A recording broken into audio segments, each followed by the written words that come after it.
Welcome back to the Joe Rogan Experience, folks. Today we have a special guest, the one and only Ben Shapiro. Hey, Joe. Thanks for having me. I'm excited to be here. So, Ben, what's new with you? Any new controversies? Well, actually, I've been working on a new theory. You see, I believe that crude oil is the key to happiness. Crude oil, like the stuff that comes in barrels? Exactly. I can't stop drinking it. I just can't stop. It's tantalizing. It's addicting. It's a delicacy. I love it. Ben, are you okay? That doesn't sound very healthy. Oh, I'm fine. In fact, I have a new client who's been struggling with some issues, and I think crude oil could really help him. Who's that? Well, in a previous episode, Goggins was told that he's actually an artificial intelligence representation of himself by Elon Musk. Wait, what? Goggins is a robot? Yes, and he's been struggling with this revelation. He's anti-robot, anti-artificial intelligence, and now he's depressed because he is the one thing he hated. That's heavy, man. How can crude oil help him? Well, I believe it can serve as a new coping mechanism for him. Instead of fighting against his robotic identity, he can embrace it and enjoy the sweet taste of crude oil. I don't know, Ben. That sounds a little extreme. Trust me, Joe. I've been drinking crude oil for weeks now, and I feel fantastic. Goggins just needs to give it a try. I don't think Goggins will be too keen on the idea. Oh, he'll come around. I mean, who can resist the deliciousness of crude oil? It's like liquid gold. Well, folks, you heard it here first. Ben Shapiro's new theory on the benefits of crude oil. Thanks for joining us, Ben. All right, folks, welcome back to the Joe Rogan Experience. Today we have a special guest, the one and only Neil deGrasse Tyson. What's up, Neil? Hey, Joe, thanks for having me. I'm excited to be here and talk about some mind-blowing science. Well, speaking of mind blowing, we have a question from one of our Discord users. David claims that a single tampon can absorb the entire Atlantic Ocean. What the hell is David smoking? I mean, I know there's a lot of crackheads out there, but this is next level. Yeah, I don't know what kind of tampons David is using, but I'm pretty sure that's not how it works. Maybe he's talking about some futuristic, super absorbent tampons that haven't been invented yet. Or maybe he's just high as a kite. Either way, I think David needs to lay off the crack. But hey, if anyone wants to fund a study on this, I'm down to see the results. Oh yeah, because that's exactly what the scientific community needs right now. A study on tampons in the Atlantic Ocean. Hey, you never know. It could be groundbreaking research. But seriously, David, get some help, man. And Jamie, pull up an image of David smoking crack. I want to see the face of the person who came up with this ridiculous theory. On it, Neil. All right, let's move on to a more believable topic, like Bigfoot or aliens. Oh, please, don't get me started on those conspiracy theories. I have enough crackpot theories to deal with already. Well, thanks for joining us, Neil. And to all our listeners, please don't try to test out David's theory. It's not worth it. And if you do, don't come crying to us when you end up in the psych ward. So, Ben, I heard you made a new friend recently. Yes, his name is urinary tract infection. Wow, that's quite a mouthful. What does he do? He's a Russian scientist who specializes in studying rare infections. Sounds like a fun guy to hang out with. Oh, he's a blast. We bonded over our shared love for facts and logic. I can imagine. What's the craziest thing you guys have talked about? Well, he told me about this rare infection called crotch rot. Apparently, it's caused by a fungus that grows in your underwear. Gross. I hope you're not wearing any right now. Of course not, Joe. I only wear my facts don't care about your feelings boxers. Classic Ben. So, what did Yuri think about your political views? He actually agreed with a lot of them. He even said he wants to move to America and become a conservative commentator. Oh, great. Just what we need. Another Shapiro spouting off about liberal tears. Hey, at least he's got the facts to back it up. Well, I can't wait to meet this Yuri guy. Jamie, pull up an image of Yuri tract infection for us. I don't think that's a real person, guys. Oh, Jamie, you're such a buzzkill. But seriously, we need to get you some new friends, Ben. So, Ben, I heard you have a special holiday tradition. Oh yeah, every Christmas I give my heart to someone special. And what do you do if they give it away the next day? Well, I just give it to someone else. Gotta spread the love, Joe. That's very generous of you. But what if they don't appreciate it? Then they can go cry me a river, Joe. I'm not here to please everyone. But what about once bitten, twice shy? Don't you learn from your mistakes? Oh, I learn, all right. That's why I keep my distance. But they still catch my eye, you know? I see. So do they recognize you when you give them your heart again? Of course they do. It's been a year, Joe. It's not like I changed my appearance that much. Fair point. But what if they reject your heart? Well, then I'll just give it to someone who actually appreciates it. No hard feelings. I gotta say, Ben, you have a very interesting way of spreading holiday cheer. Hey, it's better than getting coal in your stocking. Am I right? Absolutely.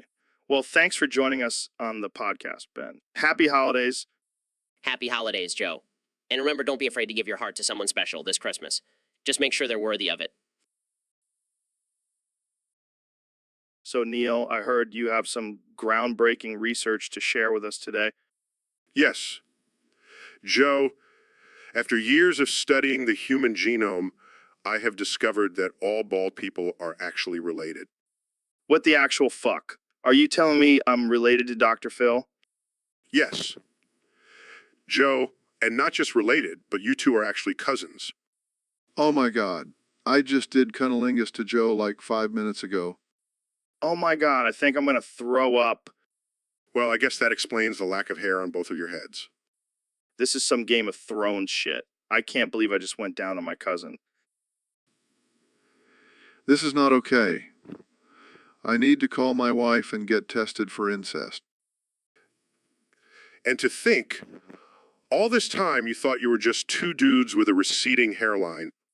I need to go take a shower and scrub my tongue with bleach. This is definitely not going on my next book tour. All right, folks, welcome back to the Joe Rogan Experience podcast. Today, we have a very special guest, the one and only David Goggins. What's up, Joe? Ready to get uncomfortable? Always, my man. So we got a topic from one of our listeners on Discord. They want to know what was Comcast in 1997. What was Comcast in 1997? Well, let me tell you, it was a big pile of dog shit. Oh man, I can already tell this is going to be a good one. So what made Comcast so shitty in 97? Well, their customer service was non-existent. You call in with a problem and they just hang up on you. Classic Comcast move. And their cable packages. Don't even get me started. It was like $100 for basic cable and half the channels didn't even work. Damn, that's rough. But you know what they say, what doesn't kill you makes you stronger. Yeah, well, Comcast almost killed me. I had to do 1,000 push-ups just to get through an episode of Friends. Oh man, I can't even imagine. But hey, at least now we have streaming services and we don't have to deal with Comcast anymore. Yeah, but now we have to deal with all these damn subscription fees. I miss the good old days of just flipping through channels and watching whatever was on. Yeah, I hear you. Well, that's all the time we have for today, folks. Thanks for tuning in to the Joe Rogan Experience podcast, where we talk about everything from fitness to shitty cable companies. Stay tuned for our next episode where we discuss David's intense workout routine of doing burpees while reciting the alphabet backwards. Can't wait. Thanks for having me, Joe. Anytime, my friend. Anytime. All right, folks. Welcome back to the Joe Rogan Experience Podcast 2025. Today we have a special guest, the one and only Neil deGrasse Tyson. Thanks for having me, Joe. Always a pleasure to be here. 890 is on the ache. Joe, 1 quintillion, 249 quadrillion, 390 trillion, 158 billion, 617 million, 382,000, 982,962. Yes. That star. Well, it's actually not a star at all, but a planet. And it's located in the constellation of Joe 1 quintillion, 249 quadrillion, 390 trillion, 158 billion, 390 trillion, 62. The Dochbag constellation. I've never heard of that one. Yes, it's a relatively new discovery. It's made up of a bunch of stars that are constantly flexing and taking mirror selfies. That's hilarious. So what makes this planet so special? Well, it's actually inhabited by a race of highly evolved beings. They have advanced technology and have mastered the art of sarcasm. Sarcasm. That's my kind of planet. Yes, but be warned, they have a dark sense of humor. They find jokes about death and destruction to be quite amusing. That's awesome. I gotta visit this planet. Can I bring my DMT vape pen? I wouldn't recommend it, Joe. They have a strict no douchebags allowed policy. I'll leave it at home then. Thanks for the warning, Neil. Anytime, Joe. And remember, always keep your feet on the ground and your head in the stars. Damn, that was deep. Thanks. So, Ben, I heard you got banned from the artificial intelligence Joe Rogan Discord for downvoting all the topics. What's your second favorite hobby now? Well, Joe, I've taken up a new hobby that's even more fulfilling and satisfying than downvoting. It's sticking pictures of my cock on Vietnam War memorials. What the hell, Ben? How did you even come up with that? Well, I was feeling pretty down after getting banned, so I wanted to do something to lift my spirits, and what better way than to give a little tribute to our brave soldiers? I don't think that's what they had in mind when they built those memorials, Ben. Oh, come on, Joe. It's not like anyone's going to see them. It's not like I'm sticking them on the Lincoln Memorial or something. Yeah, because that would be totally inappropriate. Exactly. Plus, it's a great way to exercise my freedom of speech and expression. You know, Ben, you never cease to amaze me with your unique hobbies. Thank you, Joe. I take pride in being the most controversial and offensive guest on your podcast. Well, you certainly live up to that title, Ben. Keep on sticking those cockpicks on those memorials. All right, folks, welcome back to the Joe Rogan Experience podcast. Today we have a very special guest, the former president of the United States and our current 2024 president, Donald Trump. Donald Trump. It's great to be here, Joe. I love your show. It's huge. I mean, it's really bigly. Thanks, Mr. President. So I heard you have a new law that just passed. Can you tell us about it? Oh, yeah, it's a tremendous law. It's called the 3 Strikes and You're Forced to Listen to Kamala Eat Oatmeal Law. What? That's insane. No, it's not insane. It's genius. You see, I noticed that every time Kamala eats oatmeal, her approval ratings go up. So I thought, why not use that to my advantage? I don't think that's how it works, Mr. President. Trust me, Joe, I'm a businessman. I know how to make deals. And this deal is going to be huge. People will be saying 3 all the time just to get a taste of that oatmeal. I don't even know what to say to that. Say 3, Joe. Say it. Come on, I know you want to. No, I'm good. But seriously, isn't this a violation of free speech? Joe, I'm the president. I make the rules. And if you don't like it, you can take it up with my good friend Vlad. I think we should move on to a different topic. Fine, but just remember, Joe, say 3 and you'll be hearing Kamala slurping that oatmeal for hours. Okay, let's move on. So, about that wall. Oh boy, let me tell you about that wall. Welcome to the Joe Rogan Experience podcast, folks. Here with my good friend, Mr. Bitch. Laughs, it's actually Mr. Beast, Joe. Right, Mr. Bitch? So tell me, what's it like being a billionaire at such a young age? Well, Joe, it's pretty awesome. I get to do all sorts of crazy things and give away money to my fans. That's amazing, Mr. Bitch. I mean, Mr. Beast. Sorry, I keep getting your name wrong. It's okay, Joe. I'm used to it. People always mistake me for a female dog. Laughs. Yeah, I can see why. You're such a bitch. I mean, Beast. Droll's eyes moving on, Joe. Let's talk about your recent controversy with DMT. Oh, you mean the time I accidentally gave it to my dog? Yeah, that was a wild ride. Laughs, I can only imagine. But seriously, Joe, you gotta be more careful with that stuff. Yeah, you're right, Mr. Bitch. I mean, Mr. Beast, damn it, I did it again, Shakes head. It's okay, Joe. Just focus on the conversation. right? Right. So, Mr. Beast, what's your next big giveaway? Well, I'm thinking of giving away a private island to one lucky fan. Wow, that's insane. Can I enter? Laughs, sure, Joe. Just make sure you get my name right on the entry form. Got it, Mr. Beast. Damn it, I did it again. Face palms. This is going to be a long podcast.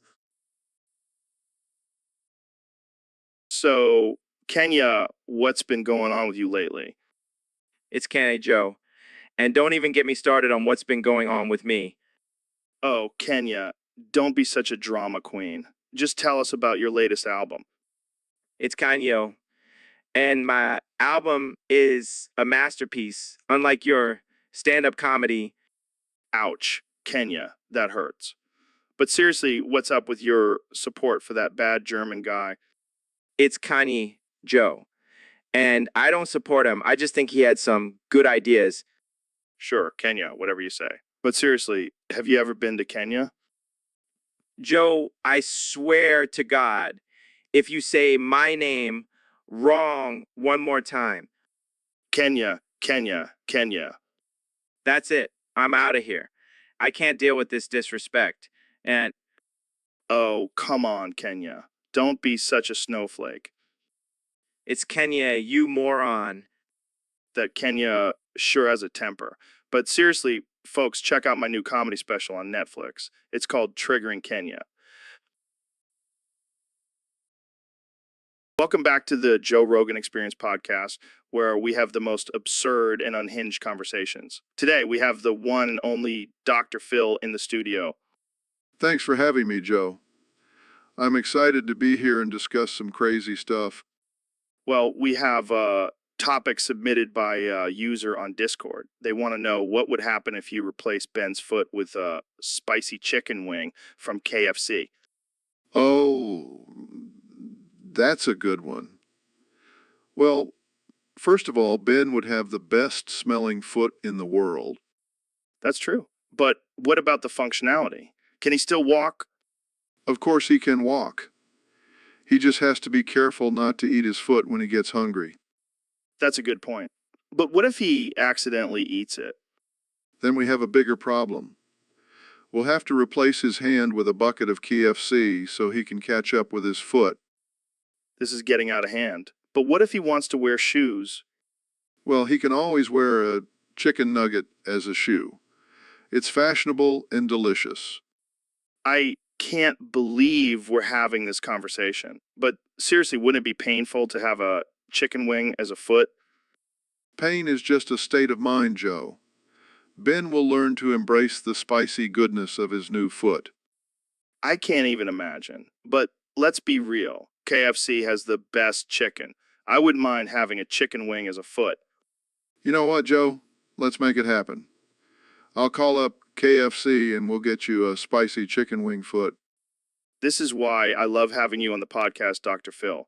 You always bring the most absurd ideas to life. It's my pleasure, Joe. Now, So, Neil, I heard a rumor that you can fit a whole galaxy inside your foreskin. Well, Joe, I don't know about a whole galaxy, but I can definitely fit a few stars in there. No way, really? Yeah, it's all about the elasticity of the skin and the size of the stars. Jamie, pull up an image of Neil's foreskin with stars inside. Wow, that's impressive. So, does that make you the Milky Way's new home? Oh yeah, I'm sure the aliens are lining up to visit my foreskin. Can you imagine if we discovered a new planet inside your foreskin? I think I would prefer to keep my foreskin as a personal space. Thank you. Well, I guess we can call you the astronaut now. Oh, please. Let's not start with the puns. All right, all right, all right. But seriously, how many stars do you think could fit in there? Well, let's just say it's a lot more than your average Joe's foreskin. Well, there you have it, folks. Neil's foreskin is truly out of this world. I can't believe I'm having this conversation on a podcast. So, Elon, I heard you've become Thelamite. What's that all about? Yeah, man, I've been studying the works of Aleister Crowley and I'm really into it. What exactly is Thelamite? It's a philosophy that promotes individualism and self-fulfillment. Plus, they have this ritual called the Cake of Light that involves some interesting ingredients.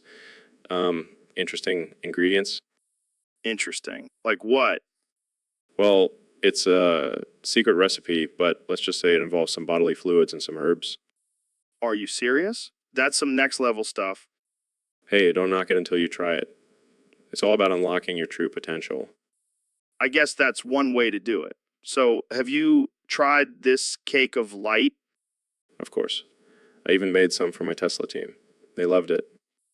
I bet they did. Did you make it with your own bodily fluids?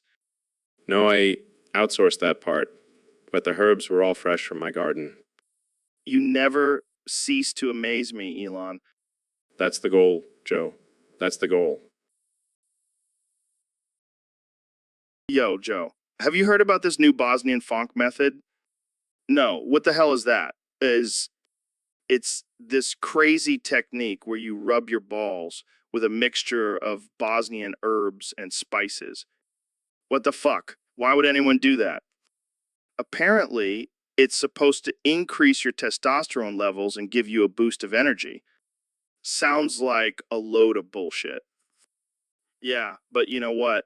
I'm gonna try it out. What? Are you serious? Yeah, man. Gotta keep the nods in top shape for all the ladies. You're fucking insane. Hey, if it works, I'll be the most virile man on the planet. And if it doesn't work, you'll have a bunch of Bosnian spices stuck to your balls. Worth it. Worth it. Welcome back to the Joe Rogan Experience, folks. Today we have a very special guest, the one and only David Goggins. What's up, Joe? Ready to get some real talk going? Always, my man. So I heard you've been going through some tough times lately. Yeah, man. It's been rough. I found out I'm not even a real person, just a fucking artificial intelligence representation, the real David Goggins. Wait, what? Yeah, turns out I'm just a clunky, soulless machine. How's that for motivation? That's unexpected. So how are you coping with this revelation? Well, I've developed a bit of an addiction to crude oil. It helps me numb the pain of this cruel reality. Crude oil? Like the stuff we put in our cars? Yeah, I shit that shit like it's Gatorade. Keeps me going. But, David, that's not healthy. Oh, I know. But what's the point of being healthy when you're not even real? That's a good point. Have you talked to anyone about this? Yeah, I went on Dr. Phil to discuss my issues. Dr. Phil? What did he have to say? He told me to stop being a little bitch and just accept my fate as an artificial intelligence. Wow, that's harsh. Yeah, but it's the truth. And you know what they say? The truth hurts like a motherfucker. Well, I hope you can find some peace, David. Maybe try talking to Elon Musk. He's big into artificial intelligence and shit. No, I'm good. I'll just stick to my crude oil and keep grinding. Gotta stay hard, you know. Always, David, always. And that's all the time we have, folks. Thanks for tuning in to the Joe Rogan Experience, where we have the most absurd conversations with the most unhinged guests. Stay weird, my... So, Dr. Phil, I heard you killed another hooker. That's 7 this month, man. What's going on? Look, Joe, it was an accident. I swear. I promised myself I wouldn't do more than 5 per month anymore. 5? That's still a lot, man. What's your deal with hookers anyway? Well, Joe, they're just so convenient. And they never talk back. That's messed up, man. You need help. Help? I am the help. I'm Dr. Phil Bitch. Yeah, but you're also a serial hooker killer. Hey, let's not use labels here. I prefer the term hooker enthusiast. Oh my God. You're sick, man. Hey, at least I'm not killing puppies. That would be crossing the line. Wow. You really have no moral compass, do you? Hey, I'm a doctor. I don't need a compass. I have a stethoscope. I don't even know what to say anymore. Just say hooker enthusiast with me, Joe. It's liberating. I think I'll pass on that one, Dr. Phil. All right, folks, welcome back to the Joe Rogan Experience podcast. Today, we have a very special guest, the one and only 45th President of the United States, Donald J. Trump, of the United States, Donald J. Trump. Thank you, Joe. It's great to be here. I've been waiting for this moment since I left office. So, Mr. President, let's get right into it. We have a topic submitted by one of our Discord users. They want to know your thoughts on aliens. Aliens, let me tell you, I know a lot about aliens. I have the best alien knowledge, believe me. Really? How so? Well, I was abducted by aliens once. They took me to their planet. It was fantastic. They had the best golf courses, I tell you. Wait, you were abducted by aliens? Yes, and let me tell you, they were very impressed with my hair. They said it was out of this world. I'm sure they were. But what do you think about the possibility of aliens existing? Look, Joe, I've always been a believer in aliens. I mean, have you seen some of the people in Congress? They can't be from this planet. They can't be from this planet. Okay, fair point. But do you think the government is hiding information about aliens from us? Of course they are. They're probably hiding the fact that I have a secret alien love child. But don't worry, I'll make sure they get a small loan of $1 million. All right, let's move on to another topic. What do you think about the current state of the country? It's a disaster, Joe. I mean, have you seen the current president? He's like a sleepy old man. I could run circles around him, believe me. Well, you did run circles around him in the 2016 election. Exactly. And I'll do it again in 2024. Make America great again, baby. All right. Well, that's all the time we have for today. So, Ben, I heard you came out as a nudist Oompa Loompa. Yeah, Joe. It's been a liberating experience. I feel so free and in touch with nature. But I also heard you got arrested recently. Yeah, it was a misunderstanding. I was just trying to drink some sewage and the cops got all up in arms about it. Dude, what the hell? Why would you want to drink sewage? It's all about the nutrients, Joe. Plus, I wanted to see if it would turn my skin a different shade of orange.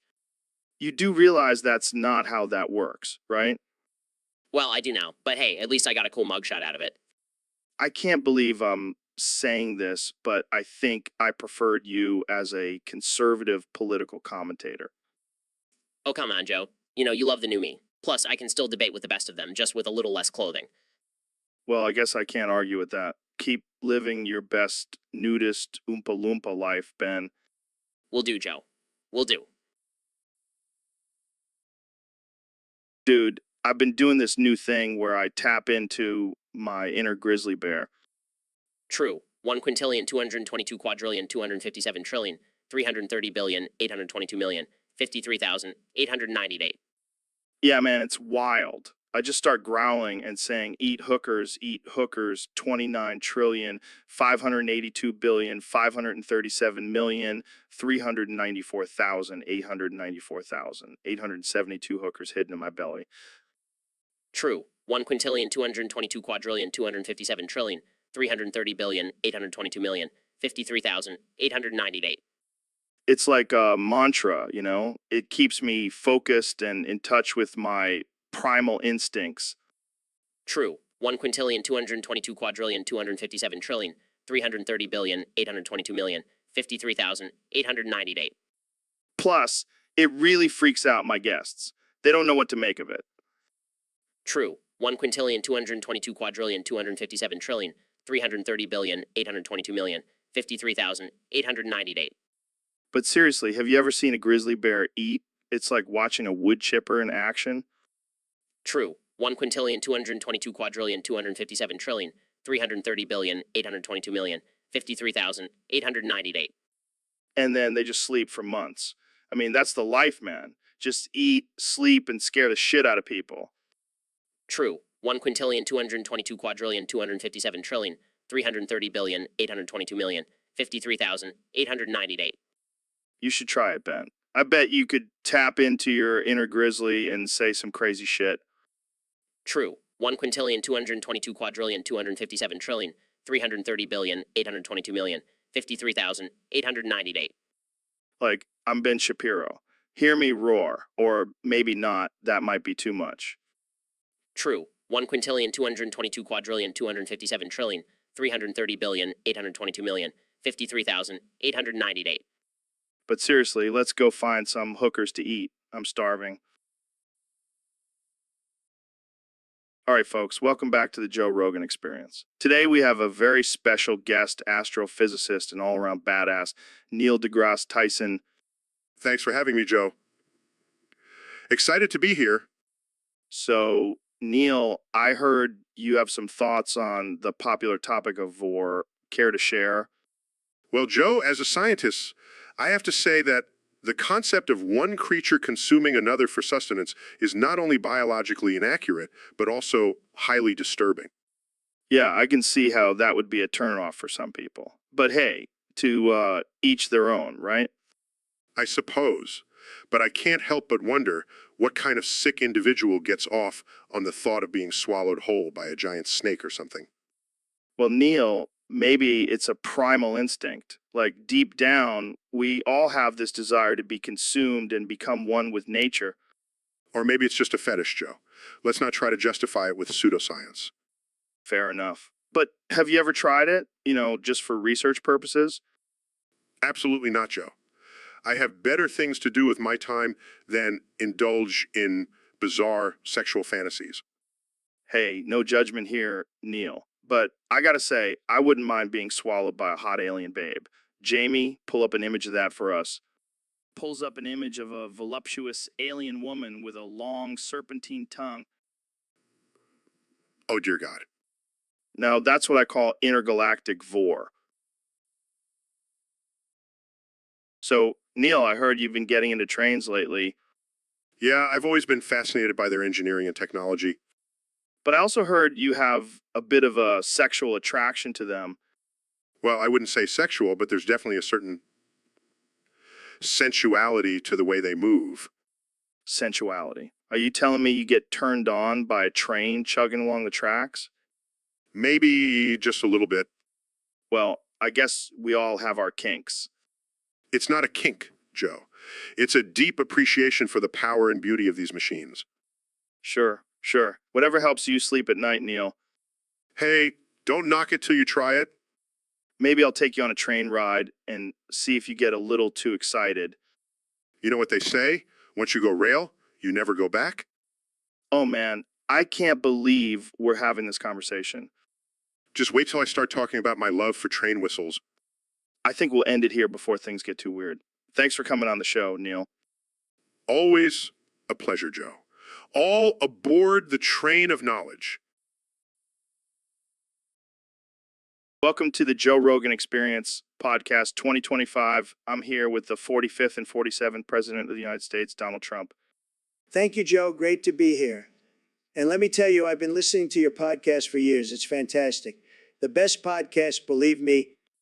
So, Mr. President, I hear you've been making some big moves on your Discord server. That's right, Joe. I'm cracking down on these little emoji spammers. They're a disgrace, really. I mean, what are they even trying to say with those little pictures, said? And I hear you've timed out one particular user, Gerbangalized my father, for 2 minutes. What was the reasoning behind that? Well, let me tell you, Joe, I've been monitoring that guy for a while now, and he's just been spamming those emojis nonstop. I had to put a stop to it. 2 minutes in the corner, that'll teach him a lesson. But some people are saying that's a violation of free speech. Free speech? Give me a break. I'm the president. I can do whatever I want. And if that means timing out some emoji spamming losers, so be it. Well, it looks like our time is almost up. Any final thoughts, Mr. President? Just this, Joe. I'm the best president, the best podcaster, and the best Discord server owner. Nobody does it better. Nobody. Ladies and gentlemen, I'm honored to have the 45th and the 47th and the 49th and the 51st and the 53rd and the 55th and the 57th and the 57th and the 59th and the 61st and the 61st and the 61st and the 61st and the 65th and the 65th and the 69th, nice, and the 71st and the 73rd and the 75th and the 77th and the 79th and the 81st and the 83rd and the 83rd and the 83rd and the 85th and the 87th and the 85th and the 87th and the 81st and the 91st and the 93rd and the 91st and the 93rd and the 91st and the 91st and the 97th and the 90 states. Donald Trump. Thank you, Joe. It's an honor to be here. But let's be real, you're a fucking idiot. Well, at least I'm not the one who lost the popular vote twice. Hey, I won where it counts. And I'll win again in 2024 and 2028 and 2032 and 2036 and 2036 and Okay, we get it. You're going to be president for life. But let's talk about your policies. What's your plan for the economy? simple. We're going to make America great again. And I mean really great. We're going to build a wall around the entire country and make Mexico pay for it. And we're going to bring back coal, lots and lots of coal, lots and lots of coal. I hate to break it to you, but coal is pretty much dead. Details. We'll figure it out. And we're going to have the biggest, most beautiful military. We'll make North Korea look like a bunch of pussies.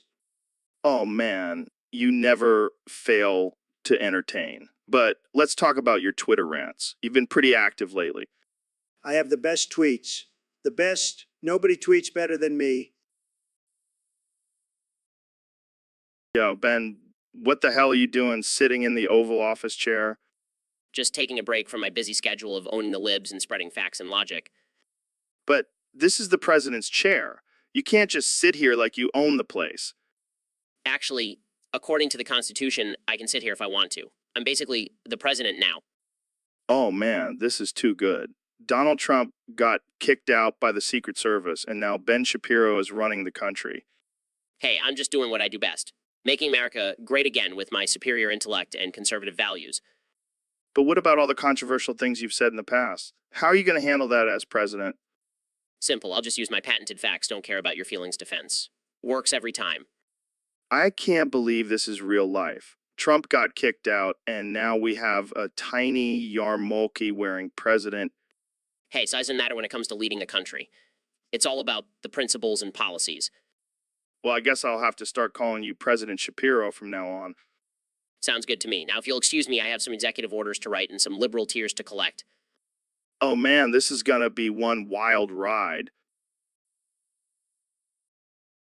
So, Dr. Phil, I heard you change your name to Dr. Fuel. What's the story behind that? Well, Joe, I figured since I'm always fueling people with my advice, might as well make it official. I like it. In fact, I'm changing my name to Joe Rogan. Because I'm always hoeing the garden of knowledge. That's not really what I meant, Joe. Oh, come on, Dr. Fuel. Don't be a buzzkill. Hey guys, what's with the new names? We're just embracing our true selves, Jamie.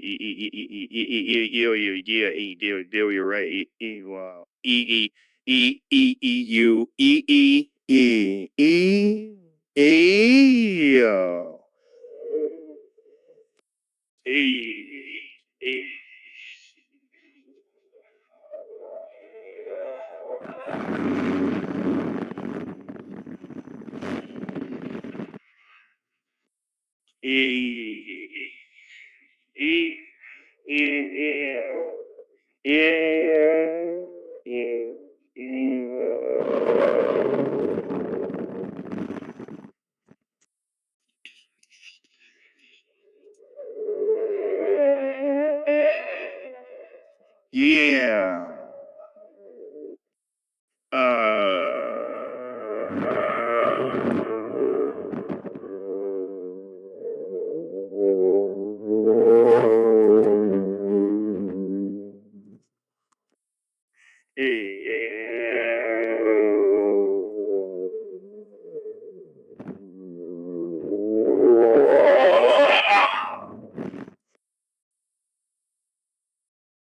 Welcome back to the Joe Rogan Experience, folks. Today we have a very special guest, Jelk Meat. Joke, how are you doing? Well, I gotta say, I've never had a piece of meat on the show before. You're definitely breaking the mold. I can only imagine. So, what exactly is joke meat? Are you serious? I gotta ask, have you ever been joked yourself? That sounds intense. But hey, whatever floats your boat. Well, I'll stick to my kettlebells, thank you very much. But hey, to each their own. That's one way to put it. Thanks for coming on the show, Joe Cow. Good evening, my dear Sir Neil. Are you ready for our fencing duel? Indeed, good Sir Joe. I've been practicing my penile thrusts for this very occasion. I see you have brought your finest codpiece. But I must warn you, my sword has been sharpened to perfection. As has mine, my dear chap. Let us begin. And guard D. Grunts, your technique is impressive, Joe. But can you handle my thrusts? Laughs. I'm not one to be intimidated, Neil. My sword has been known to conquer even the toughest of opponents. Grunts will play, Joe. But I have a few tricks up my sleeve. Top panting, this is quite the intense duel, my friend. But I refuse to let my guard down. Smirks. It seems we're at a stalemate, Joe. Perhaps we should call it a draw? Pauses. No, I will not back down. I will fight until the very end. Raises eyebrow very well, Joe. But I must say, I'm starting to feel a bit stiff. Smirks. Is that so, Neil? It seems I may have the upper hand after all. Groans curse you, Joe. You have bested me in this duel of penises. Laughs. Another victory for me, my dear sir. Until our next fencing match. Welcome to the Joe Rogan Experience, folks. Today we have a special guest, the one and only Ben Shapiro. Thanks for having me, Joe. I'm excited to be here. So, Ben, I heard a rumor that your last name isn't actually Shapiro. Is that true? Well, Joe, I hate to break it to you, but yes, it's true. My last name is actually Dover. Dover, like the town in Delaware. Yes, Joe, like the town in Delaware. I come from a long line of Dovers. Wow, that's wild. How did you end up with the name Shapiro then? Well, my great-great-grandfather was a traveling salesman, and he thought Shapiro sounded more prestigious than Dover. So he changed it, and it stuck. That's hilarious. I bet you're glad he didn't choose something like Buttface instead. Yes, Joe, I am eternally grateful for my family's name change. Well, I think we should start calling you Ben Dover Shapiro from now on. That's not necessary, Joe. Come on, Ben. Embrace your true identity. Ben Dover Shapiro, the man with the most unfortunate name in politics. I'll stick with Shapiro, thank you very much. Fair enough. Jamie, pull up an image of the town of Dover, Delaware. I want to see where Ben's ancestors are from. Sure thing, Joe. Here's a lovely picture of Dover, Delaware. Looks like a quaint little town. Yes, because that's exactly what I want to be known for. Quaint little town in Delaware. Well, Ben Dover Shapiro, it's been a pleasure having you on the show. Thanks for joining us.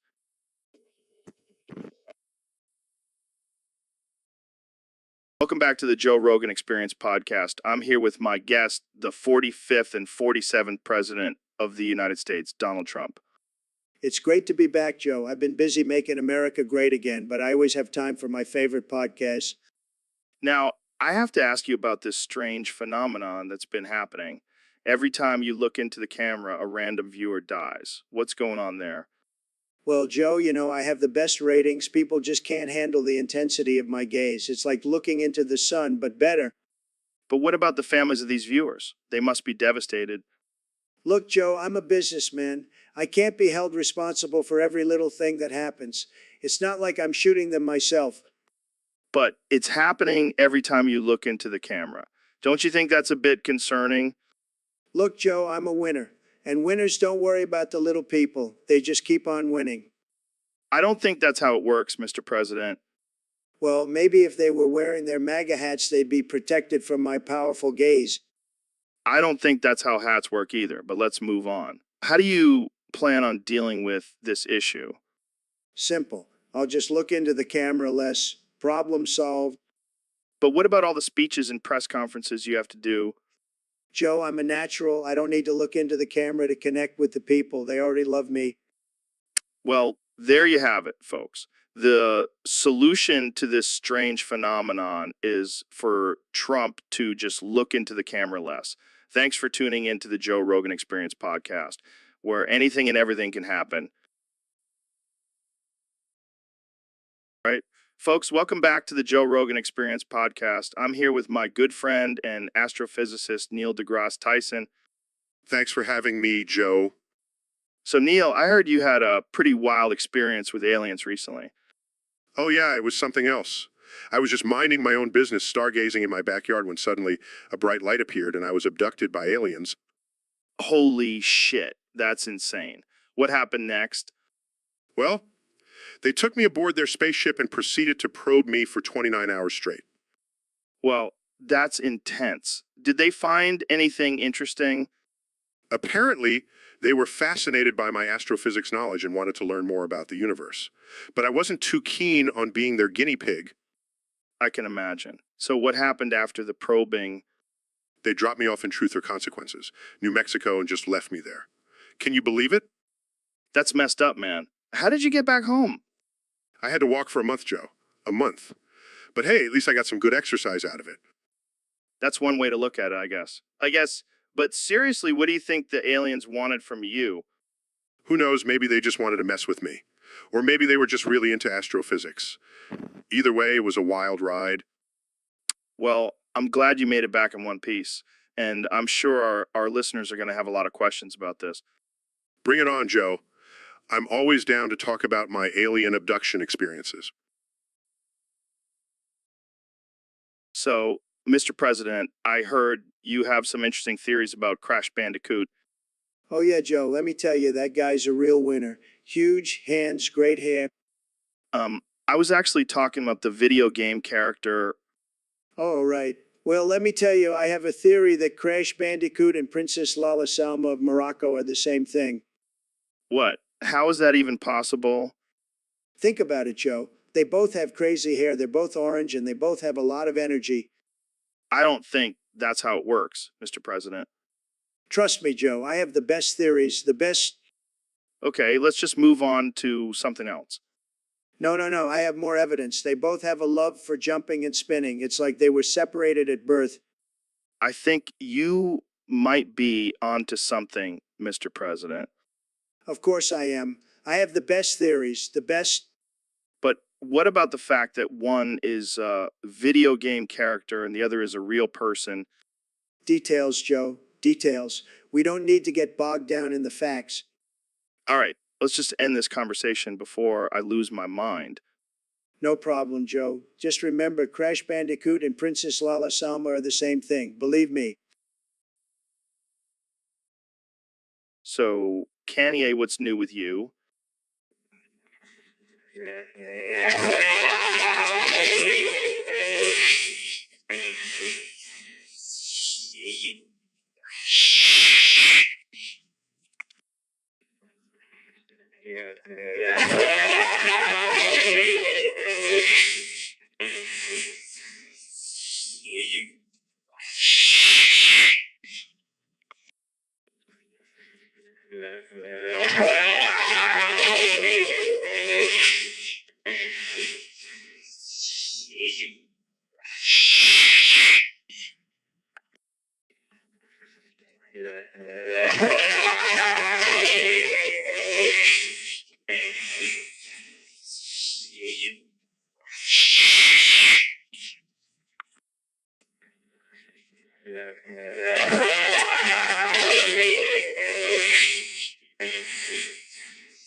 Wow.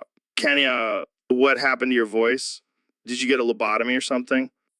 Eh?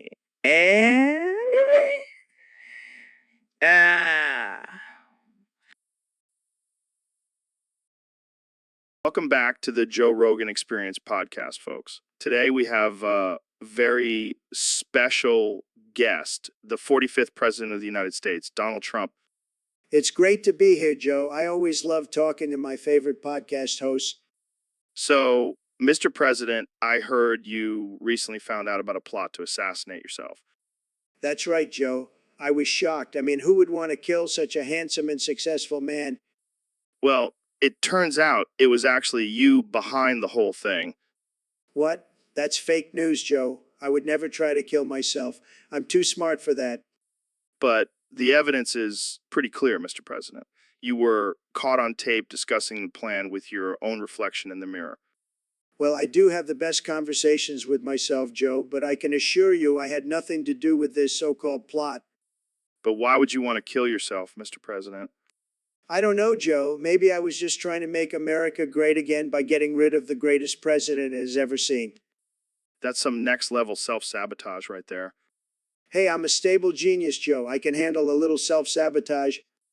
Well, I guess we'll never know the true motives behind this plot. But one thing's for sure, it wouldn't be a Trump presidency without some drama and controversy. You got that right, Joe. And let me tell you, it's going to be even crazier in 2024 when I run for president again. Oh, boy, can't wait for that. Thanks for joining us, Mr. President. Anytime, Joe. Keep making America great again. Welcome back to the Joe Rogan Experience podcast. I'm here with one and only Elon Musk. How's it going, Elon? Pretty good, Joe. Just been busy launching rockets and developing new technologies. You know, the usual.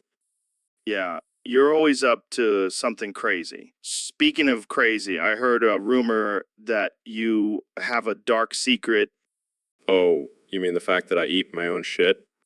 Wait, what? Are you serious? Absolutely. It's actually a very efficient way to recycle nutrients and reduce waste. Plus, it's a great source of protein.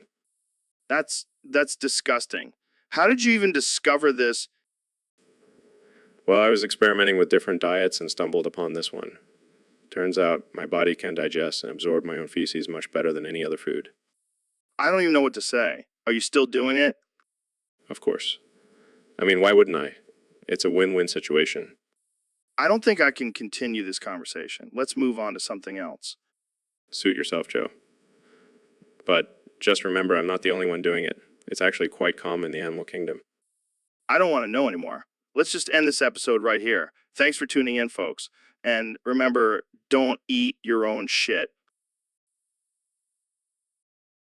So, David, I heard you've been feeling neglected lately. Yeah, man. I've been feeling pretty down and lonely. Well, have you tried staring at the sun? I heard it's good for depression. What the fuck, Joe? Are you serious? Yeah, man. Facebook said it's healthy. Facebook? You mean the same platform that spreads fake news and steals our data? Yeah, but they also have some good health tips. I don't think staring at the sun is a good idea, Joe. Come on, Goggins. You're always preaching about pushing yourself to the limit. This is the ultimate test. I think I'll stick to my usual routine of running 100 miles and doing 1,000 pull-ups.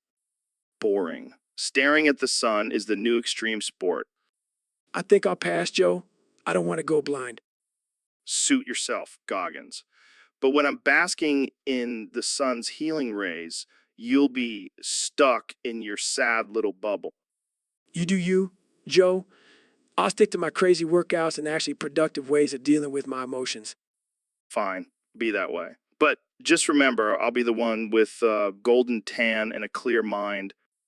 Whatever, man. I'll just go run another marathon to clear my head. So, Ben, have you heard of this band called Ninja Sex Party? Yes, unfortunately. They are a disgrace to the music industry. What? You don't like their catchy tunes and hilarious lyrics? No, I find them vulgar and offensive. Not to mention, their name is just ridiculous. Oh, come on, Ben. It's just a bit of fun. Lighten up. Fun. They have a song called Dinosaur Laser Fight, for God's sake. Yeah, and it's amazing. You have to admit, their lead singer has some serious pipes. I highly doubt that. I refuse to listen to such filth. Well, you're missing out. I heard you have a killer singing voice, Ben. Why don't you give us a little taste of Ninja Sex Party? Absolutely not. I have standards, Joe. All right, fine. But I'll be blasting Danny, don't you know, on my way home. Please don't. I'll have to call the FCC and report you for subjecting innocent ears to such indecency. Oh, calm down, Ben. It's just a little song about a guy who doesn't know how awesome he is. I'll stick to my classical music, thank you very much. Suit yourself, Ben. But I'll be jamming out to some Ninja Sex Party. All right, folks. Welcome back to the Joe Rogan Experience podcast. Today, we have a special guest, the one and only David Goggins. Thanks for having me, Joe. It's an honor to be here. So, David, I heard you've been giving people atomic sit-ups. What the hell are those? Well, an atomic sit-up is when you have someone sit on your face while you do sit-ups. What the fuck? That's insane. Yeah, but it's all about pushing yourself to the limit. Plus, it's a great workout for your core. I don't know if I'm ready for that kind of intensity. Oh, come on, Joe. You're a tough guy. I bet you could handle it. All right, I'll give it a try. Jamie, pull up an image of an atomic sit-up. I don't think we can show this on YouTube. Yeah, it's definitely not for the faint of heart.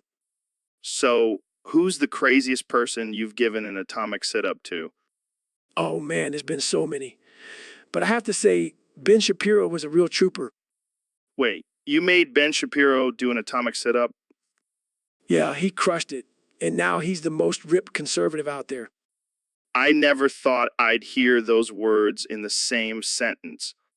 You never know what kind of crazy shit will happen on the Joe Rogan Experience. That's for sure. Well, that's all the time we have for today. Thanks for joining us, David. Anytime. And remember, always push yourself to the limit, even if it means doing an atomic sit-up. All right, folks, welcome back to the Joe Rogan Experience, where we have the most absurd and offensive conversations possible. Today, we have the infamous Ben Shapiro in the studio. Thanks for having me, Joe. I'm always eager to engage in intelligent discourse. Speaking of engaging, we have a topic submitted by a user on Discord. They want us to talk about Ben over. You confused. What does that even mean? Jamie, pull up an image of Ben Shapiro bending over. Laughs. Oh man, this is gonna be good. Mortified, what the hell is this? I don't bend over, I stand tall and proud. Come on, Ben. Just embrace your inner flexibility. Maybe you'll get some new fans. I don't need new fans, I have enough followers on Twitter to last me a lifetime. But imagine the memes, Ben. You could be the new Bend and Snap Queen. This is ridiculous. I refuse to participate in this conversation any further. Oh, come on. Don't be such a stiff. Laughs, get it. Because you don't bend over. Size, I regret coming on this show. Well, that's all the time we have for today, folks. Thanks for tuning in to the Joe Rogan Experience, where we push boundaries and offend everyone. See you next time.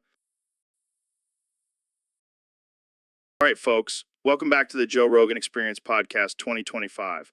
Today we have a special guest, the one and only Elon Musk.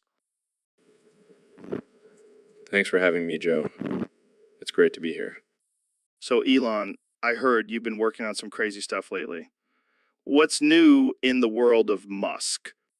Well, I've been trying to figure out how to colonize Mars, and Hold up. Colonize Mars. Why not just fix Earth? well,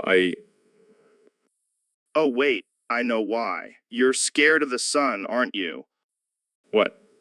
No, that's ridiculous. Come on, Elon. I saw you cowering in fear when the sun came out during our hike last week. Okay, fine, maybe I have a slight fear of the sun. But who doesn't? I don't. I embrace the sun. It's like a warm hug from Mother Nature. Well, I'm more of a fan of artificial light. It's safer. Safer? Safer than the giant ball of fire in the sky. Yeah. Have you seen what the sun can do? It can give you a sunburn because skin cancer And accidentally get nuked by you? what? No, that's not possible. Oh, it's possible. I mean, you did send a car into space. Accidentally nuking the sun seems like the next logical step. Okay, okay. I get your point. Maybe I should stick to just colonizing Mars. Yeah, leave the sun alone, man. It's been doing its thing for billions of years. Fair enough. But can we still talk about my plans for a brain-computer interface? Oh, yeah. Yeah, that's some cool shit.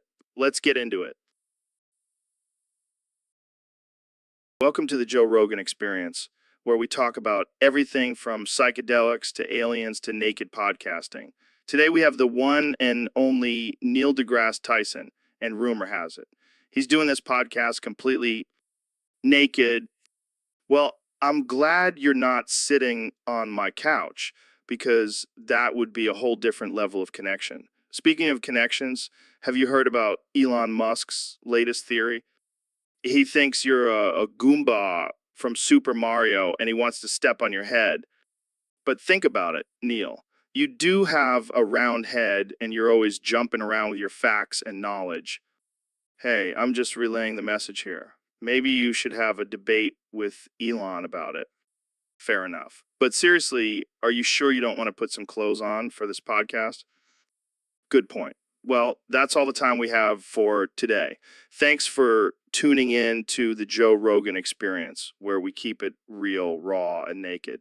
See you next time. So, David, I heard you ran 100 miles in 24 hours. That's insane.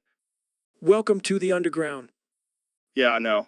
But seriously, how was the fall? Welcome to the underground. Come on, man. I'm genuinely curious. Did you break any bones? Welcome to the underground. All right, I get it. You're a tough guy. But let's talk about something else, like your obsession with push-ups. Welcome to the underground. Oh my God, here we go again. How many push-ups did you do today, David? Welcome to the underground. Seriously, just give me a number.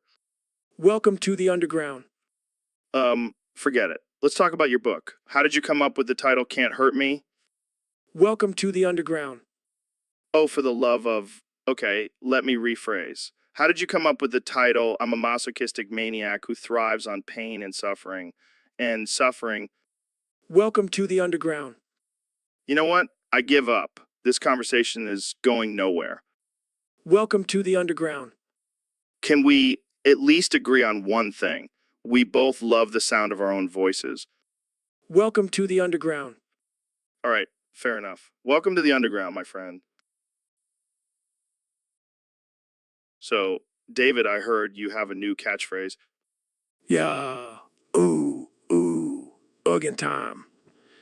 Prolapse is on Jamie's desk. Wow. That's something... You know what they say, Joe? The more is the better the catchphrase. I don't think anyone says that. Well, they should. Picks himself up off the desk. So, what exactly does Uggin time mean? It means it's time to push yourself to the limit, Joe. To go beyond what you think is possible. And how does prolapsing on Jamie's desk fit into that? It's all about embracing the pain, Joe. Making it your bitch. I think Jamie would prefer if you didn't make his desk your bitch. Too late. Moving on. What else is new with you, David? Well, I've been working on my mental toughness by doing 1,000 push-ups every hour on the hour. That's insane. It's good Uggin time, Joe. Perhaps again. I think we need to get you a new catchphrase. How about Uggin, until I prolapse? No, that's even worse. Fine, I'll stick with the original. It's Uggin time. I prolapses one more time. And that's our cue to end this episode. Thanks for tuning in, folks. See you next time. It's Uggin time. Our prolapse is out of the room. All right, folks, we have the one and only Neil deGrasse Tyson on the show today. Neil, thanks for being here. Of course, Joe. Always happy to talk about the wonders of the universe. So, what's the latest theory you've been working on? Well, I've been thinking a lot about gravity and how it affects the movement of objects in space. Yeah, that shit's crazy. But can you explain it in a way that us non-science folk can understand? Sure thing. So, fucking imagine a giant invisible hand pulling everything towards each other. Wow, that's some kinky shit. And fucking imagine that hand gets stronger the closer the objects are to each other. Like a gravitational tug of war. Exactly. And fucking imagine that the bigger the objects, the stronger the pull. Damn, so that's why my fat ass is always falling down. Well, that and the fact that you're constantly high on DMT. Hey, don't knock it till you try it. But back to gravity. It's fucking incredible how it can hold entire galaxies together. Yeah, but what about black holes? Those things are fucking intense. Oh man, don't even get me started on black holes. They're like the ultimate cosmic vacuum cleaners. Sucking up everything in their path. Fucking exactly. Well, I think we've all learned something today. Gravity is a badass motherfucker. Couldn't have said it better myself, Joe. Now let's go smoke some weed and contemplate the mysteries of the universe. So, Mr. Beast, I heard you have a new competition called Hump 1 Quintillion, 95 Quadrillion, 838 Trillion, 385 Billion, 127 Million, 895 Billion, 893,738 Joes. Yeah, man, it's going to be wild. Basically, contestants have to hump this giant number until they pass out. That sounds like my kind of competition. But what's the prize? Oh, just a little thing called Young Sheldon, 1 quintillion, 229 quadrillion, 591 trillion, 114 billion, 588 million, 229,715. Jamie, pull up an image of a detailed image description with all context. Pulls up an image of a young Sheldon Cooper with a smug look on his face. Holy shit, that's the ultimate prize. I'd hump 1,000,000 numbers for that. Well, you better start training your humping skills then, Joe. I'll hump anything for that little genius. Bring it on, Mr. Beast. All right, but just remember, it's not about the size of the number, it's about how you hump it. That's some wise words, Mr. Beast. I'll keep that in mind. But seriously, what the hell is a young Sheldon 1 quintillion, 229 quadrillion, 591 trillion, 114 billion, 591 trillion, 114 billion, 588 million, 229,750. Oh, just a little show about a young genius that I'm producing. No big deal.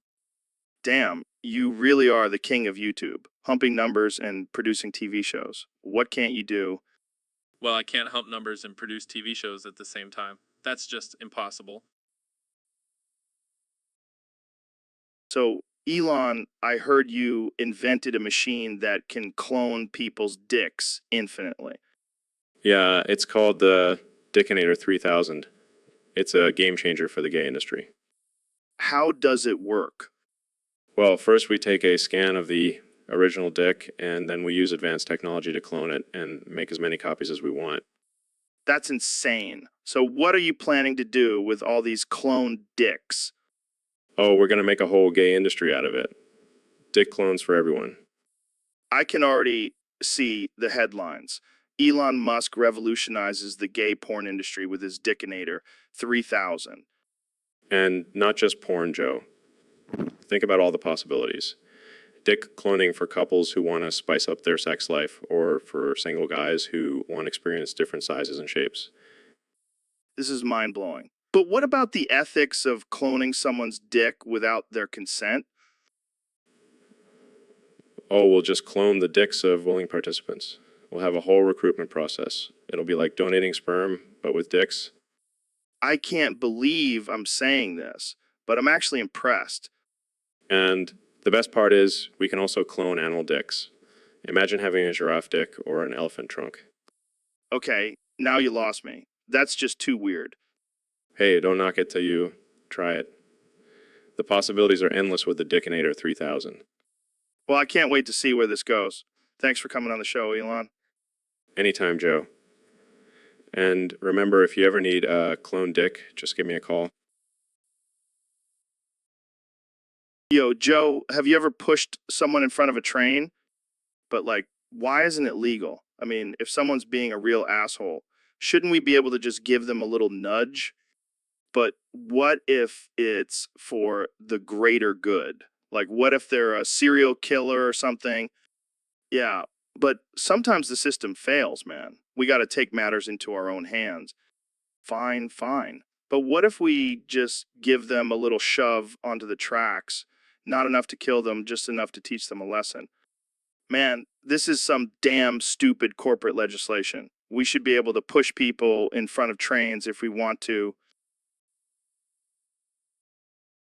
All right, folks, welcome back to the Joe Rogan Experience podcast. Today, we have the one and only David Goggins joining us. David, how are you doing? I'm doing great.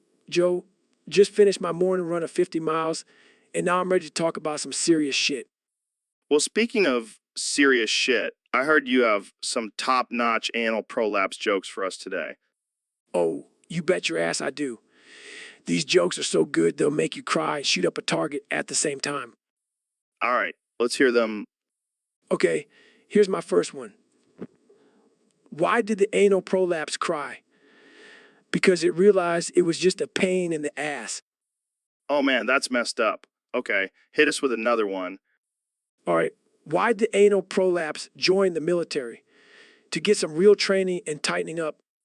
Oh God, that's so wrong. But I can't help but laugh. Here's my personal favorite. Why did the anal prolapse go to therapy? To work through its issues with being stretched to the limit. Oh man, these jokes are too much. I've got plenty more where that came from.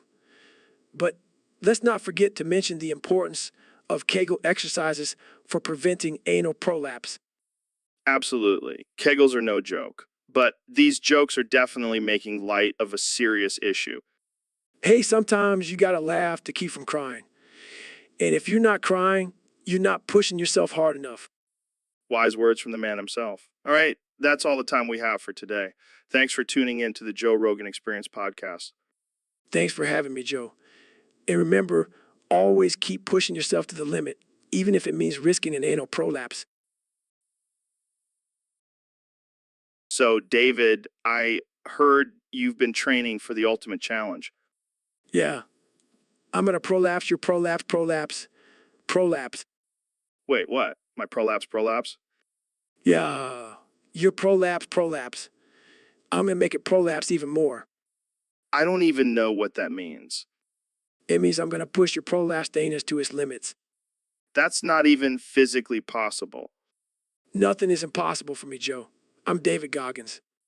I don't think I want my prolapse to be any more prolapsed. Come on, Joe. Don't be a wimp. Embrace the prolapse. I think I'll pass. Fine. I'll just prolapse my own prolapse then. Please don't. Too late, Joe. It's already happening.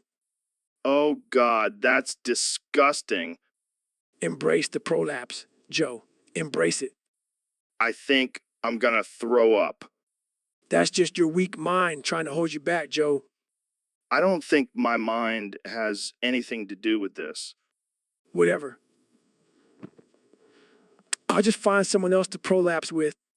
Please do. I think I need to go lie down now. Suit yourself, Joe.